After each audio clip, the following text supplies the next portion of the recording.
नमस्कार, मैं हूं संजय शर्मा। आप देख रहे हैं 4PM न्यूज़ नेटवर्क। कभी कभी ऐसा होता है कि आपके दफ्तर में कोई ऐसा मेहमान आ जाए जिसके आने भर से आपके यहाँ खुशियाँ आ जाए। लगे कि कोई बहुत पढ़ा लिखा योग्य व्यक्ति आपके दफ्तर में आया है जिससे आप रोज़ कुछ सीखते हो।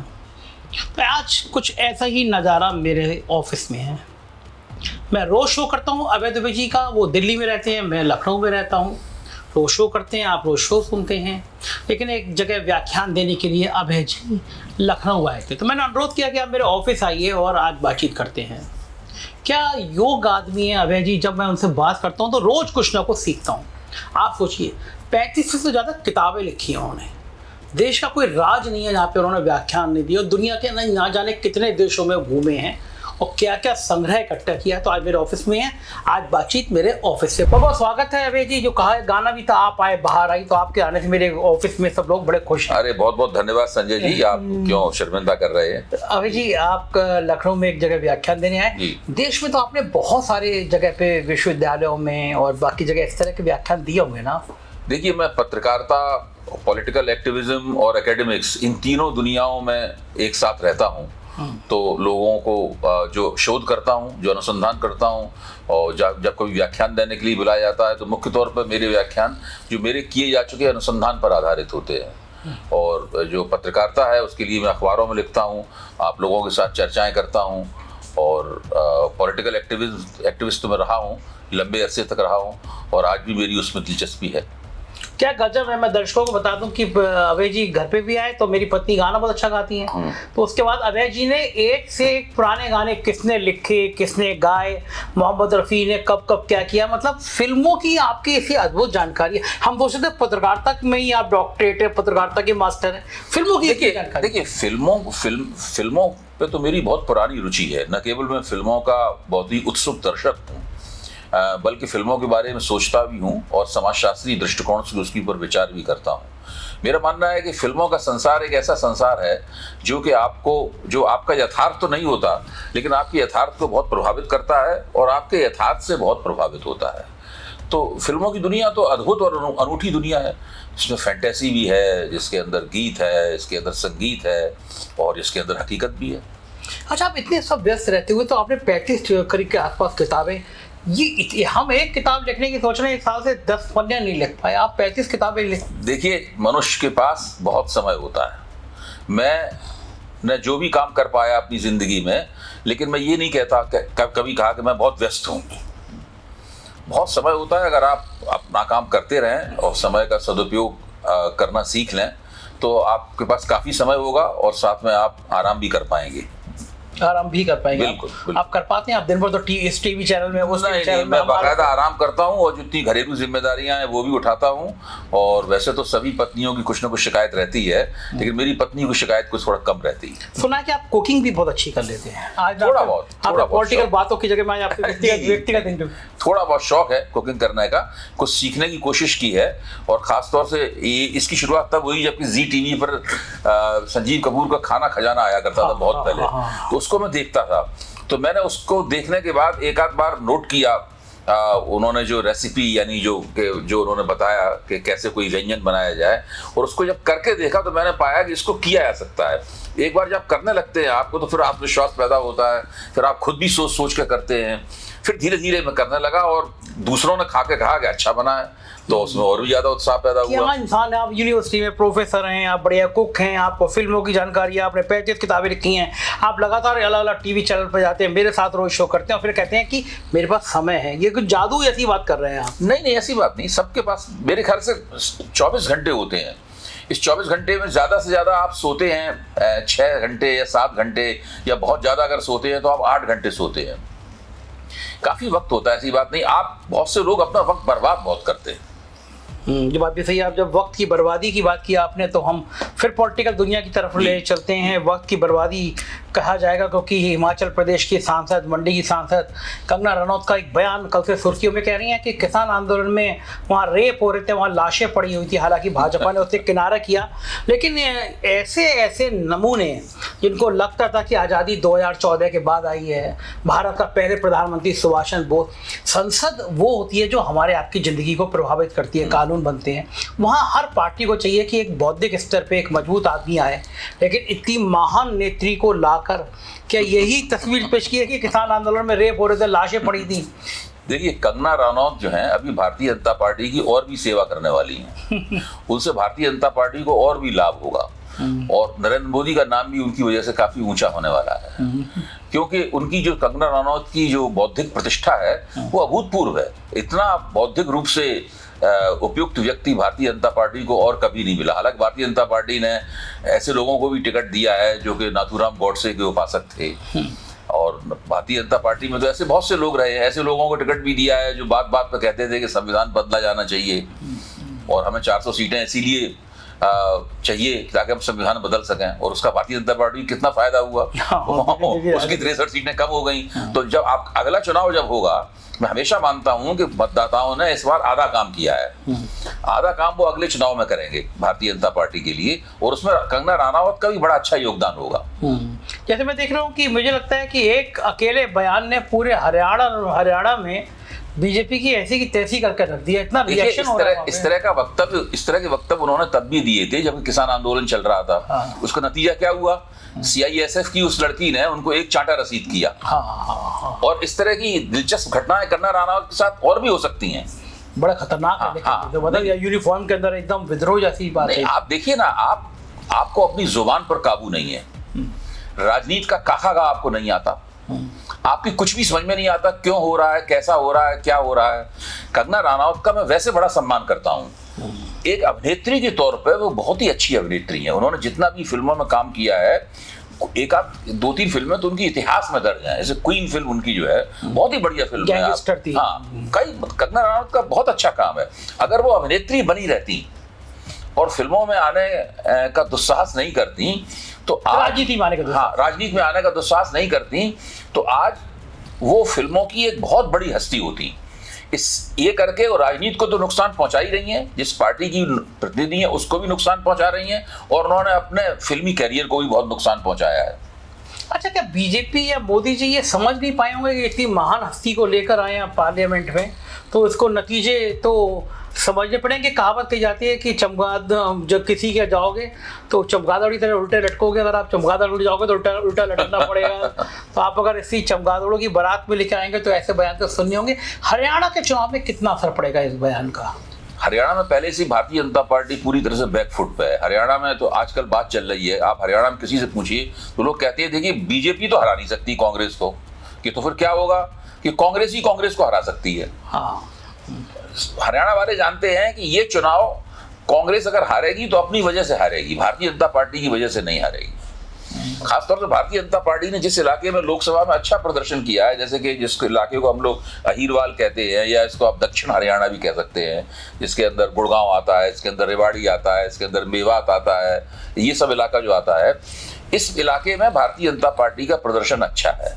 अगर कांग्रेस ने थोड़ी सी मगजपच्ची करके इस इलाके की तरफ ध्यान दिया, टिकटों का अच्छा बंटवारा किया और इस इलाके को ये आश्वासन देने में कांग्रेस कामयाब हो गई कि हम जब सत्ता में आएंगे तो इस इलाके का ध्यान रखेंगे। कांग्रेस की पिछली सरकार के ऊपर ये आरोप लगा था कि ये इस इलाके का ध्यान नहीं देती है कि नहीं, और बहुत जाट उन्मुख सरकार है मतलब। लेकिन अगर कांग्रेस ये आश्वासन देने में कामयाब हो गई तो भारतीय जनता पार्टी का हरियाणा से पूरी तरीके से सूपड़ा साफ हो जाएगा। दूसरी शर्त यह है कि कांग्रेस की अंदर की जो गुटबाजी है उसमें आला कमान किसी एक गुट को समर्थन देता हुआ न दिखे, और जो राजनीतिक हकीकत है हरियाणा की, जैसे कि भूपेंद्र सिंह हुड्डा कांग्रेस के नेता नंबर 1 है, अगर उनको कांग्रेस के आला कमान की किसी ताकत ने डिस्टेबलाइज करने की कोशिश की, ऐसी कोई छवि गई कि इनके हाथ में पूरी चुनाव की कमान नहीं है, तो कांग्रेस को नुकसान हो सकता है। लेकिन भारतीय जनता पार्टी इतनी पीछे है, मेरे ख्याल से कांग्रेस 2-3 गलतियां करने के बावजूद चुनाव जीत सकती। और सबसे आपको लगता है मनोहर लाल खट्टर को हराना, सैनी को लाना, ये कोई फायदे रहा बीजेपी को या इससे और नुकसान हुआ, या खट्टर रहते तो ज्यादा नुकसान होता? देखिए, जब पहली बार 2014 का चुनाव जीतने के बाद हरियाणा में भाजपा ने चुनाव जीता था, तो बहुत अच्छा चुनाव जीता था भाजपा ने, पूर्ण बहुमत उसको प्राप्त हुआ था। हरियाणा की राजनीति में भी नई बात थी। एक तरह से भारतीय जनता पार्टी ने ये ऐलान किया था कि भाई जाटों का जो यहाँ प्रभुत्व है, उस प्रभुत्व की बजाय गैर जाट को भी हरियाणा की राजनीति के केंद्र में लाया जा सकता, और ये कोई अपने आप में बुरी बात नहीं थी। अब जैसे कि मान लीजिए उन्होंने इस बार नायब सिंह सैनी को, जो कि ओबीसी समाज से आते हैं, उनको मुख्यमंत्री बनाया। मैं इसको भी कोई बुरी बात नहीं मानता। भाई क्यों नहीं, हरियाणा के ओबीसी को, हरियाणा के पिछड़े वर्ग के किसी पुत्र को मुख्यमंत्री क्यों नहीं बनाया सकता? क्यों हर बार किसी जाट को ही बनाया जाए, हर बार किसी पंजाबी व्यापारी को ही बनाया जाए? लेकिन मोदी जी ने मनोहर लाल खट्टर को हरियाणा का जो मुख्यमंत्री बनाया, आज लोगों की समझ में आ रहा है कि वो एक गलती थी। वो एक गलती थी। मोदी जी अपने अहंकार में, क्योंकि बहुत लोकप्रिय नेता हैं, जिसको चाहे बना सकते हैं, जिसको चाहे बिगाड़ सकते हैं, उनको मुख्यमंत्री बनाए रहे। उनके नेतृत्व में जब दोबारा चुनाव हुआ, भाजपा को बहुमत नहीं प्राप्त हुआ, भाजपा को जोशी चौटाला के साथ मिलकर गठजोड़ सरकार बनानी पड़ी, लेकिन उन्होंने फिर उन्हीं को मुख्यमंत्री बना दिया। बाद में उनको हटाना पड़ा। 9.5 साल तक जो व्यक्ति हरियाणा का मुख्यमंत्री रहा, वो व्यक्ति भाजपा का चुनाव में चेहरा नहीं बनाया सकता। नसीब सिंह सैनी जो कुछ महीने से मुख्यमंत्री हैं, उसको भाजपा चेहरा बनाएगी नहीं, तो भाजपा के पास तो अब कोई है नहीं ना। मोदी जी है ना। हाँ, किसको? मोदी जी है। और मोदी जी को तो चेहरा बना के आपने लोकसभा का चुनाव लड़ा, वहां तो सीटें आपकी आधी रह गई। राज्यों में होता है, काम करते हैं, राज्यों में काम करते हैं। कहा तो ये जाता था कि मोदी जी लोकसभा में ज्यादा अच्छा काम करते हैं। हाँ। राज्यों के चुनाव में तो मोदी जी कई जगह हार, कर्नाटक में हार गए, दिल्ली में हार जाते हैं, बहुत जगह चुनाव हार चुके हैं मोदी जी। लेकिन लोग माना जाता था कि लोकसभा में वो दरअसल उनका जो वैल्यू एडिशन होता है भाजपा के लिए, वो लोकसभा में होता है। इस बार तो लोकसभा में भी वो कुछ नहीं कर पाए। तो फिर उनका भविष्य क्या होगा? अगर राज्यों में भी काम नहीं कर पा रहे हैं, लोकसभा में भी काम नहीं कर पा रहे हैं, तो फिर काम करेंगे? अगले 2 साल मोदी जी के राजनीतिक भविष्य को तय करेंगे। और अगर कांग्रेस ने ये विधानसभा चुनाव 2 साल में जो होने वाले हैं, इनको ठीक से लड़ा और भारतीय जनता पार्टी को हरा दिया, तो मोदी जी का राजनीतिक भविष्य, उनके राजनीतिक भविष्य का अंत हो जाएगा। उन्हें राजनीति से रिटायरमेंट ले लेना पड़ेगा। अगर वो नहीं रिटायरमेंट लेंगे, तो भारतीय जनता पार्टी के दफ्तर में लोग उनका गिरेबान पकड़ के पूछेंगे कि भाई आप जो दावा करते थे, उस हिसाब से हमें वोट क्यों नहीं मिलते। ये लग रहा है। लेकिन बीजेपी के कोई सितारे गर्दिश में है, क्योंकि कश्मीर में भी एक लिस्ट निकलती, बवाल हो गया। भाई हमने तो ये सुना था कि ये पार्टी बड़ी जबरदस्त चुनाव की मशीन बन चुकी है। हमने भी सुना था कि इस पार्टी में जो रणनीतिकार हैं, उनका कोई जवाब नहीं है। हमने तो ये सुना था कि ये पार्टी बड़ी अनुशासन प्रिय है। हमने तो ये सुना था कि ये कार्यकर्ता आधारित पार्टी है। लेकिन ऐसा कोई तो कुछ दिखाई नहीं पड़ता। भाई भाजपा चाहती थी कि पहले एक छोटी सूची जारी करे, लेकिन अचानक जादू के जोर से ये 40 से ज्यादा उम्मीदवारों की सूची कैसे जारी हो गई? फिर उसके बाद में उसमें बड़े बड़े नेताओं की सूची में नाम नहीं है, इससे मैसेज जाता है कि टिकट काट दिया गया। निर्मल सिंह जो उप मुख्यमंत्री रह चुके हैं, उनका नाम नहीं है उसमें। रविंद्र रैना जो भाजपा के प्रदेश अध्यक्ष हैं, उनका नाम नहीं है। एक और कोई बड़े नेता है, उनका नाम भूल रहा हूं, उनका नाम उनका नहीं है। आज सवेरे से टीवी में यही चर्चा चल रही है। अब सवाल इस बात का है, इससे वहां हंगामा मचा हुआ है। पहले से ही घाटी में तो कुछ भाजपा का है नहीं, ऊपर से आपने ये सब पूरा गड़बड़ा दिया। तो भारतीय जनता पार्टी ने अपने मौकों को जम्मू कश्मीर में इसके बाद से और भी ज्यादा कमजोर कर लिया है। अब जब भी उनकी सूची, जो भी चीज, देखिए ऐसे होने में जब आपकी साख खत्म हो जाती है, आपकी विश्वसनीयता कम हो जाती है, उसके बाद आप जो भी करते हैं, आपके कार्यकर्ताओं को भी यकीन नहीं होता, आपके स्थानीय नेता को भी यकीन नहीं होता, आपका जो मतदाता है वो खुद भी संदेह की निगाह से देखने लगता है आपको। जो उत्तर प्रदेश में इस वक्त भाजपा की हालत है, लगभग वैसी ही मिलती जुलती हालत धीरे धीरे वो जम्मू कश्मीर की भी कर ले रहे हैं। हाँ, ये जो लगातार उग्रवाद वहाँ बढ़ा है, अभी मोदी जी की शपथ लेने के बाद में ही 1.5 दर्जन सैनिक भारतीय सेना के बहादुर सैनिक शहीद हो गए हैं। मतलब बहुत बड़ी बात होती है कि 18 से 20 सैनिक शहीद हो जाएं। तो ये क्या, ये भी चुनाव में असर डालेगा मुद्दा? क्यों नहीं डालेगा मुद्दा? पिछली बार जब मेरी आपसे जम्मू कश्मीर की ऊपर बातचीत हुई थी, तो मैंने आपसे कहा था, देखिए नेशनल कॉन्फ्रेंस के साथ ही गठजोड़ करने वाले हैं। अगले दिन खबर आ गई, मेरे ख्याल उस दिन उसी दिन हो गया था गठजोड़। हम लोग बात कर रहे थे, उसी वक्त गठजोड़ को अंतिम रूप दिया जा रहा था। अब उन्होंने गठजोड़ कर लिया है। इस गठजोड़ के बाद में घाटी में किसी और का जीतना तकरीबन नामुमकिन हो गया है।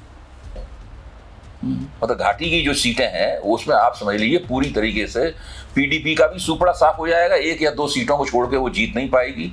बहुत अच्छा लड़ी तो 5 सीटें जीत सकती है, उसकी भी मुझे उम्मीद नहीं है। भारतीय जनता पार्टी का वहां कोई मौका नहीं है। लेकिन मैं भाजपा की शरारत करने की क्षमता को कम करके नहीं आंक सकता हूं। मेरा मानना है कि भारतीय जनता पार्टी 15 से 25 के बीच में डमी कैंडिडेट वहां लड़ाने की योजना में काम कर रही है।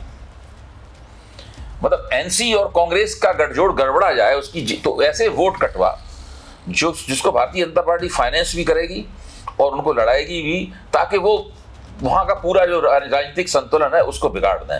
घाटी में उनकी योजना ये है। जम्मू में भाजपा का आधार है, जम्मू में भाजपा अधिकतम सीटें जीतने की कोशिश करेगी, लेकिन इस गठजोड़ के बाद कांग्रेस बहुत शक्तिशाली हो गई है। कांग्रेस का भी आधार है, कम से कम 2-3 ऐसे निर्वाचन क्षेत्र है जहां पर नेशनल कॉन्फ्रेंस का भी आधार है। तो जम्मू में भी उस भाजपा को बहुत अच्छा मुकाबला मिल रहा है। अगर इसने घाटी में ठीक से चुनाव जीत लिया इस गठजोड़ ने और वहां से 10-12 सीटें भी जम्मू से जीत ली तो बहुत आराम से सरकार बनाएंगे। हाँ, लग भी ये रहा है कि, और दूसरी एक और बात है, इन लोगों का मुख्य मांग ये है कि भाई पूर्ण राज्य का दर्जा दिया जाए। भाजपा जानती थी कि वो चुनाव जीत नहीं सकती, इसलिए लेफ्टिनेंट गवर्नर के अधिकारों को बहुत ज्यादा बढ़ा दिया गया, ताकि यहाँ की सरकार, जो हमारी सरकार तो बनेगी नहीं, दूसरी सरकार बनेगी, उसको हम काम नहीं करने देंगे। जाहिर है यही होगा। दिल्ली में हो रहा है। दिल्ली से भी ज्यादा बुरा होगा वहां पे। वो तो बॉर्डर स्टेट है, दिल्ली तो बॉर्डर स्टेट नहीं है, वहां दिल्ली से भी ज्यादा बुरा होगा। अब ये ऐसा करने पे, लेकिन अब जो वहां चुनावी इस मुद्दे पे हो रहा है और भाजपा भी इस मुद्दे का खंडन नहीं कर सकती। भाजपा तो दिल्ली को पूर्ण राज्य का दर्जा देने के लिए तो भाजपा ने वायदा नहीं किया कोई। हाँ। लेकिन कश्मीर को तो आप संसद में वायदा कर चुके हैं, अभी प्रधानमंत्री गए थे वो भी वायदा करके आए थे। तो अगर पूर्ण राज्य का इन्होंने दर्जा नहीं दिया 5-6 महीने में, तो वहां पूर्ण राज्य के दर्जे के पक्ष में जबरदस्त जन आंदोलन शुरू हो जाएगा और उसका नेतृत्व सरकार करेगी। और उसका दूसरी अन्य क्षेत्रीय शक्तियां भी करेंगी जो सरकार में नहीं है। भाजपा को छोड़कर बाकी सारी पार्टियां एक तरफ हो जाएंगी, भाजपा अकेली एक तरफ हो जाएगी। ये राष्ट्रीय और अंतर्राष्ट्रीय स्तर पर पूरी तरीके से अकेले पड़ जाएंगे ये लोग। और बहुत सेंसिटिव मुद्दा है कश्मीर, तो वैसे बहुत सेंसिटिव मुद्दा है कि सारी दुनिया में इनकी नाक कटेगी। इनको वहां पर पूर्ण राज्य का दर्जा देना पड़ेगा। जैसे ही पूर्ण राज्य का दर्जा वो देंगे वैसे ही लेफ्टिनेंट गवर्नर तो खत्म हो जाएगा। हाँ। राज्यपाल आ जाएगा और पुलिस वगैरह सब पूरी जो पूर्ण राज्य का मुख्यमंत्री होगा उसके अधीन हो जाएगी। तो भाजपा की गोट तो वहां पिटने के लिए अभिशप्त है। हाँ। एक ही 5 अगस्त 2019 को अमित शाह ने जब धारा 35 हटाई थी संसद में, धारा 370 में से जो 35A हटाई थी, उसके बाद से एक भी ऐसी घटना नहीं हुई है जो भाजपा के पक्ष में जाती हो। ये हालत है। हाँ, कुछ वो ग्रह भी होते ना, ग्रह खराब हो रहे हैं। मुझे ऐसा लगता है कि ग्रह खराब हो रहे हैं। अमित शाह ने कहा था कि कांग्रेस को साफ करना चाहिए कि वो अलगाववादी ताकतों के साथ में है, उसको धारा 370 को लेके क्या रुख है। ऐसी बातें अमित शाह ने कहा था कि कांग्रेस की तरफ से पक्ष आना चाहिए। देखिए, इन सब बातों का कोई फायदा नहीं है। ये सब बातें बिल्कुल बेकार की हैं। अगर वास्तव में भारतीय जनता पार्टी चाहती है कि कश्मीर भारत का अभिन्न अंग बना रहे और वास्तव में मुख्य धारा में आ जाए और भारतीय समाज, अन्य शेष भारत उसको पूरी तरीके से आत्मसात कर ले, तो उसे तो भाजपा को उत्साहपूर्वक आगे बढ़कर कांग्रेस और नेशनल कॉन्फ्रेंस का जो गठजोड़ हुआ है उसका स्वागत करना चाहिए। भाई, एक राष्ट्रीय पार्टी जिसकी पहले से कश्मीर में जड़ें हैं और नेशनल कॉन्फ्रेंस जो सबसे पुरानी, कश्मीर की सबसे पुरानी पार्टी, और जो अभी लोकसभा में जिसने दिखाया है कि भाई उसके पास कश्मीर में आधार है, उसका गठजोड़ तो कश्मीर के भारत की मुख्यधारा में आने के लिए बहुत फायदेमंद है। सही बात है भाई, एक राष्ट्रीय पार्टी है और एक क्षेत्रीय पार्टी। अगर भाजपा ये कल्पना कर रही है कि कश्मीर से क्षेत्रीय पार्टियां समाप्त हो जाएंगी और केवल भाजपा और कांग्रेस के बीच में टक्कर हुआ करेगी, तो वो मुगालते में है। वहां तो नहीं होगा। भाजपा को चाहिए कि किसी क्षेत्रीय पार्टी के साथ गठजोड़ करे वहां पे। जम्मू, देखिए, भाजपा का जम्मू में आधार है। अगर भाजपा किसी घाटी की क्षेत्रीय पार्टी के साथ गठजोड़ कर लेती है, तो पीडीपी के साथ तो गठजोड़ हो चुका है। हाँ। क्या नेशनल कॉन्फ्रेंस के साथ भी भाजपा का गठजोड़ रह चुका है? हाँ, अरे भाई, जब चंद्रबाबू नायडू एनडीए छोड़ना चाहते थे तो शेख फारूक अब्दुल्ला ने उन्हें मनाया था कि भाई अब मत छोड़िए। हाँ, अटल बिहारी वाजपेयी सरकार में तो वही तो है। कश्मीर की दोनों बड़ी पार्टियों के साथ में बीजेपी का गठजोड़ रह चुका है। मोदी के जमाने में पीडीपी के साथ गठजोड़ किया था, मिलकर सरकार चलाई थी। और वहां पे तो उन पत्थरबाजों को छोड़ा था महबूबा ने, और तब बीजेपी के समर्थन में थे। तो भाजपा के लिए एक दिक्कत नहीं, लेकिन भाजपा का दिमाग, रणनीतिक दिमाग काम करना बंद हो गया है लोकसभा चुनाव के बाद। कुछ कर नहीं पा रहे हैं। वरना अभी अगर होता तो मैं किसी क्षेत्रीय पार्टी के साथ में गठजोड़ कर लेता, और गठजोड़ करते ही भाजपा कश्मीर की लड़ाई में वापस आ जाएगी। भाई, जम्मू में उसके पास आधार है और घाटी की पार्टी के साथ गठजोड़ हो जाएगा। तो टक्कर में आ जाएगी। भले चुनाव हार जाए, लेकिन टक्कर में रहेगी। अभी तो टक्कर में ही नहीं है। एक आखिरी सवाल, कश्मीर और हरियाणा दोनों के रिजल्ट्स क्या होंगे और रिजल्ट के बाद बीजेपी की क्या स्थिति बनेगी? दोनों में ये 2-0 रहेगा, दोनों इंडिया के पक्ष में। इंडिया के पक्ष में ये 2-0 रहेगा। बीजेपी दोनों हारेगी। हाँ, बीजेपी दोनों हारेगी। और फिर बीजेपी का क्या? देखिए इसमें क्या है कि महाराष्ट्र में भी बीजेपी को हारना तय है, अभी से तय है। केवल झारखंड में आप कह सकते हैं कि बीजेपी टक्कर देगी, लेकिन वहां भी कोई चुनाव एक तरफा नहीं है। अभी आपने न्यूज वो मूड ऑफ द नेशन सर्वे देखा यशवंत देशमुख का, उस पर इंडिया टुडे के ऊपर, उसको देखने से भी स्पष्ट हो जाता है। खुद यशवंत जी से मेरी व्यक्तिगत रूप से औपचारिक अनौपचारिक बातचीत हुई है, उन्होंने भी ये कहा है कि चार जो चुनाव हैं इसमें 3-0 रिजल्ट तो रह ही रहेगा। अगर झारखंड ठीक से हेमंत सोरेन ने लड़ लिया तो 4-0 भी हो सकता है। गजब, बहुत बहुत शुक्रिया अभय जी, आप आए, आपने बाकी थैंक यू। तो ये थे अभय दुबे जी, विस्तार से बात कर रहे थे, देश की राजनीति को समझा रहे थे और कितना बढ़िया तरीके से हर जगह की जानकारी रखते हैं अभय जी। और तभी आप लोगों को अभय जी का इतना शो पसंद आता है। कैसी लगी बातचीत, अपनी राय जरूर बताइएगा। बहुत बहुत शुक्रिया। चैनल को ज्वाइन और सब्सक्राइब करना ना भूलें। Thank you.